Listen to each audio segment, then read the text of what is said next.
I never imagined my life would end the way it did. Like most people, I thought I had time. Time to get things in order, time to chase dreams, time to fix what I had broken along the way.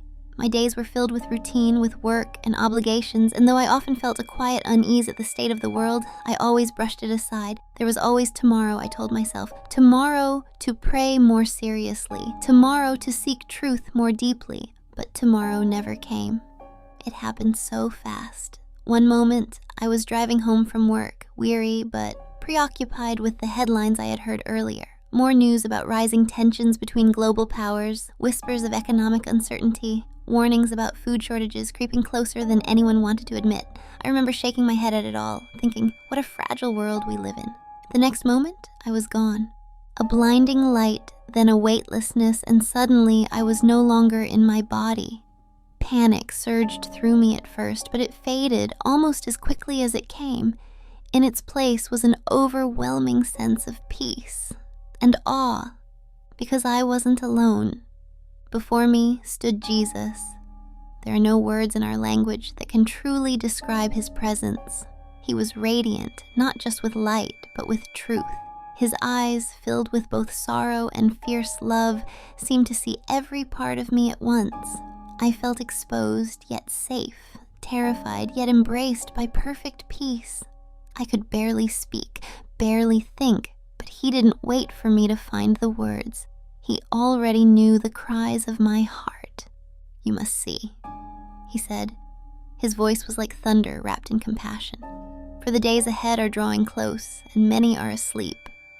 I felt myself lifted, not by force, but as if my soul had been invited into another dimension of reality. I saw the earth from above, beautiful yet trembling, like a fragile vessel filled with cracks I had never noticed before. Then Jesus showed me the first vision. It unfolded before my eyes like a living tapestry, undeniable and terrifying. The first event was economic collapse. I saw currencies falter, markets plummet, and nations scramble as the foundations of global finance began to quake. The trade wars that had already begun in recent months were no longer just news headlines. They had erupted into full-blown economic warfare. Tariffs piled upon tariffs, nations weaponizing their economies, and ordinary people caught in the crossfire. What struck me most was how fast it happened. What had seemed like small fractures, disputes over resources, arguments over trade agreements, suddenly became gaping chasms. The global system, so interconnected and complex, began to unravel with terrifying speed. I saw people losing their jobs by the millions, small businesses shuttering overnight, families weeping over empty bank accounts as inflation soared beyond comprehension. Shelves in stores grew bare, supply chains crumbled, and what little was left was hoarded by the powerful, while the rest were left to scramble for scraps. But worse than the economic devastation was the spirit behind it. Fear, a deep, gnawing fear that spread faster than any virus. It consumed hearts and minds, driving people to desperation, to panic, to acts of cruelty they never imagined themselves capable of. I wanted to look away, to close my eyes, but Jesus gently kept my gaze fixed on the unfolding scene. They trusted in their wealth, he said, his voice heavy with sorrow, but their wealth cannot save them. Tears filled my eyes as I watched the world I knew unravel before me. And yet, I could sense this was only the beginning. There were more visions to come, more warnings to witness, and the next would shake me even deeper. End of Part 1. There is Part 1, fully immersive, clean paragraphs for text-to-speech. In Part 2, Jesus will show her the second event. We will go into detail about escalating global conflict, a terrifying expansion of tensions into open confrontations in regions already simmering today. Let me know when you're ready for Part 2. You said, okay. ChatGPT said, Part 2, The Flames of Global Conflict. No sooner had the first vision faded than another surged into view, as if the earth itself were being peeled back to reveal its hidden wounds. I had barely caught my breath from witnessing the economic collapse when the second revelation unfolded before me. and it was far more violent than anything I could have prepared for.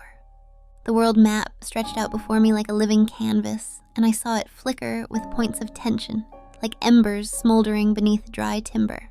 I recognized the regions immediately, places already fragile where news of disputes and rivalries had become a daily drumbeat. But in this vision, they were no longer contained. I watched as political posturing turned into provocation. Provocation escalated into aggression, and aggression exploded into open war. What began as trade disputes and territorial claims rapidly ignited into widespread military conflict. The corridors of diplomacy, once filled with careful words and handshakes, grew empty and silent as leaders chose the path of confrontation over compromise. The Middle East, long a flashpoint, erupted with terrifying ferocity. I saw missiles streak across darkened skies, cities reduced to rubble, and civilians fleeing in endless waves of despair. What horrified me most was the spread. This was not isolated. The conflict rippled outward, drawing in powers from every corner of the world. Nations that once held uneasy alliances found themselves pitted against each other, bound by oaths and obligations they could no longer escape. I saw Europe smoldering under the strain of internal fractures and external threats. I saw Asia, its old rivalries reignited, become a battleground of superpowers. But the most shocking of all was seeing how quickly the world lost control. What began with calculated strikes soon descended into chaos. I saw nations deploying weapons they had sworn never to use. I saw regions plunged into darkness, communications severed, and power grids failing. I heard the cries of people, not just soldiers, but families, children, the elderly, all caught in the storm of human rage unleashed. And above it all, I felt the trembling in creation itself, as if the earth groaned beneath the weight of human violence, as if the soil could no longer bear the blood spilled upon it. Through it all, Jesus stood beside me, his face set with sorrow, deeper than the oceans. "They lust for power," he said, his voice both grieved and firm. "They have chosen the way of Cain, and they will reap what they have sown." My heart ached beyond words. I wanted to cry out, to plead for mercy, to somehow reach into the vision and stop the madness unfolding before me. But I was only a witness, watching history unravel into tragedy. Yet, in the midst of the chaos, I noticed something that sent chills through me more deeply than even the violence I had seen. There were whispers in the shadows of these conflicts, murmurs of a plan far darker than politics or power. I saw hands, unseen by the masses, pulling the strings of nations. I saw alliances formed not for peace, but for global domination, crafted in secret chambers by men and women who cared nothing for human life, only for their own ambitions. It wasn't just war, it was orchestration. And though human leaders believed they were in control, I saw with terrifying clarity that darker forces were manipulating them from behind the scenes, forces ancient and evil, bent on plunging the world into deeper darkness. Tears streamed down my face as I turned to Jesus, my voice trembling. "Can it be stopped?" His eyes, filled with both sorrow and hope, met mine. "If they will humble themselves and turn to me, I will heal their land. But pride blinds them. Their hearts are hardened. Still, the invitation remains." Even now, there was mercy. Even now, there was hope. But time was slipping away. As this vision dimmed, I felt a deep heaviness settle over my spirit. And yet, I knew it was not over. Jesus was about to show me the third event, and something in me sensed it would strike even closer to the heart. End of part 2. That's fully completed part 2, immersive, deeply emotional, text-to-speech ready. Next, in part 3, she will be shown the third event, a global spiritual shaking, a rise of deception and confusion, where false saviors and voices lead people astray in their desperation. Let me know when you're ready for part 3. Narpadavdu. You said, "Okay." ChatGPT said, Part 3, The Great Spiritual Shaking. As the second vision dissolved into the mist, my spirit felt heavy, burdened beyond words. The images of war, destruction, and human suffering still clung to me like shadows. But deep within, I could sense the next revelation drawing near. My heart pounded with a mixture of dread and fragile hope, because if anything had become clear, it was this: the turmoil in the physical world was only the surface. Beneath it lay something far more sinister, something that threatened the very souls of humanity. Without a word, Jesus lifted his hand once more, and the scene before me transformed. I no longer saw battlefields or collapsing economies. Instead, I saw masses of people, multitudes beyond counting, all walking along different paths. Some were paved with gold, wide and beautiful, lined with voices of charisma and charm. Others were narrow and rocky, with few travelers and much resistance. What startled me most was the appearance of the guides leading these paths. The ones leading the wide, gleaming roads looked so inviting. They were not monsters or tyrants. No, they wore warm smiles and spoke with eloquence, offering words that soothed fears and promised hope. They claimed to have answers to the chaos, solutions to the turmoil, peace for the anxious hearts of the world. But as I watched closely, their masks began to slip. Beneath their polished appearances, I saw a darkness, a corruption so deep that it twisted my stomach. Their promises were lies, their hope was poison. They were false saviors, deceivers. Voices rising in the midst of the global crisis to offer counterfeit salvation. "They will come in my name," Jesus spoke beside me, his voice laced with sorrow. "But they do not know me. They will perform signs and wonders to deceive, if possible, even the elect." The vision deepened, and I saw how desperation had made the world vulnerable to these lies. People, stripped of their security by economic collapse and torn apart by war, were now starving for hope. They clung to any voice that promised comfort, no matter how dark its origin. New movements swept across the globe, merging politics with spirituality in dangerous ways. False religions blended with government policies, creating a system that demanded allegiance under the guise of unity and peace. Prophets arose, claiming to speak for God, but their words led only to further blindness. And yet, there was something even more terrifying.